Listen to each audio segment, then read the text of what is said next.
বেহালা 29 পল্লী দুর্গাপুজো। এবারের ভাবনা মোক্ষপট।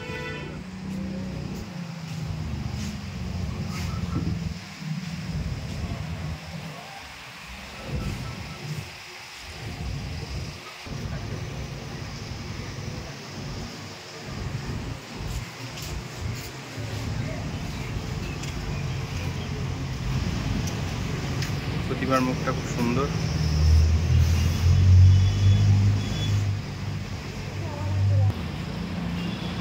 সাপ লুডো খেলাটা শুরু হয়েছিল জীবনের শিক্ষা প্রদানের উদ্দেশ্য হিসাবে।